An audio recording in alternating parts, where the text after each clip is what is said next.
Ano po ang itsura ng EDSA ngayong araw ng Miyerkules, February 25, 2026 o ang ika-4 na pong anibersaryo ng EDSA People Power Revolution. Ako po si Dwight De Leon, political reporter ng Rappler. At dito po sa EDSA, sa White Lane ay nagsisimula ng dumating ang mga tao para sa programa na inaasahan bandang alas 3 ng hapon. Ang kapulisan po ay nag-deploy ng almost 15,000 people na katao para raw siguraduhin ang seguridad ng mga taong sa kilos protesta. Inaasahan daw nila na nasa around 20,000 yung mga attendees dito sa pagtitipon ngayong araw ng iba't ibang bahagi ng EDSA. And kung magkatotoo man yun, that will be a decent turnout. February 25, yung araw po ng EDSA ay hindi holiday, hindi po may pasok po ang araw na ito dahil po ang may discretion naman na magdeklarang holiday ang araw na ito ay ang Pangulo ng Pilipinas. At given na ang kasalukuyan nating presidente ay ang anak ng diktador na pinatalsik ng EDSA People Power, we don't really expect him to declare this event a holiday. Kaya kahapon, si Congresswoman Laila De Lima ay naghain ng panukala sa Kongreso na naglalayong gawing holiday People Power. Bukas na rin yung mga booths dito sa EDSA People Power Monument. Makita natin, nagbebenta sila ng mga protest merchandise patungkol sa EDSA People Power at pati na rin sa demokrasya. Sino pa yung inaasahan nating magsalita? Nandyan, of course, yung mga notable figures of the opposition, kagaya na lamang ni former presidential spokesperson Edwin Lacerda, former Congressman Barry Gutierrez, former Presidential Advisor Ronald Llamas, former Socio-Economic Planning Secretary Winnie Monsod, at former Finance Undersecretary Shelo Magno. At saka si Cardinal David ay inaasahan ding magsalita mamaya sa entablado sa ating harapan dito nga po sa People Power Monument.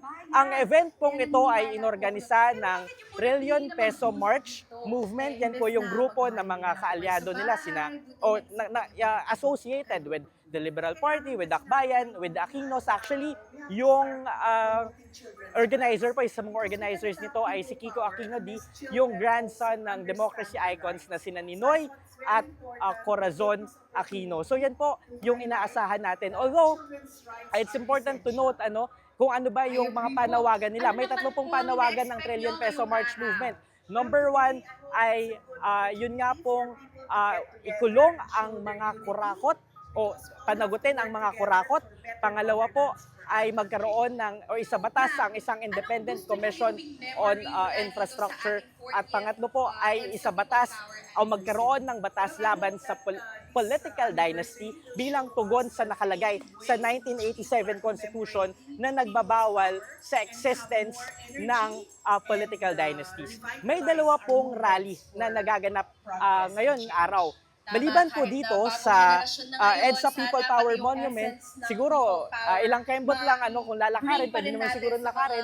Sa may bandang EDSA Shrine, doon naman nagsasagawa ng kilos protesta ang mga miyembro ng mga makakaliwang grupo. Yan po yung mga bayan at saka yung mga umbrella organizations under bayan. So baka may tanong ninyo, bakit may 2 rally? Well, essentially ay hindi po na naman nagkasundo itong mga factions of the opposition. Ang bayan po kasi ay nananawagan ng resignation both ni Pangulong Ferdinand Marcos Jr. at ni Vice President Sara Duterte. At nananawagan din at least yung ilang factions din sa mga makakaliwang grupo ng pagkakaroon ng isang transition council. Yan yung panawagan na hindi komportable yung mga nandito sa Trillion Peso March Movement dahil ayaw nila ng mga panawagan na hindi aligned sa 1987 Constitution o hindi naayon daw sa demokratikong pamamaraan. Pero ang sabi ni Bayan President Renato Reyes, taliwas daw iyon sa diwa ng EDSA People Power Revolution na nanawagan ng mga bagay na beyond what was constitutionally acceptable at that time. So ang mangyayari po, mayroong kilos protesta sa EDSA Shine, yun ay kung nakapag-secure sila ng kanilang permit to rally. At dito, ang isa nga pong event, pangalawang event ay dito sa People Power Monument. Mamaya po, 3 p.m. po yung magiging programa dito. At isa pa pong importanteng dapat nating malaman ay ito nga pong hidwaan sa oposisyon o hindi na naman pagkakasunduan ay yung context nito ay days after Vice President Sara Duterte declared her candidacy for president in 2028.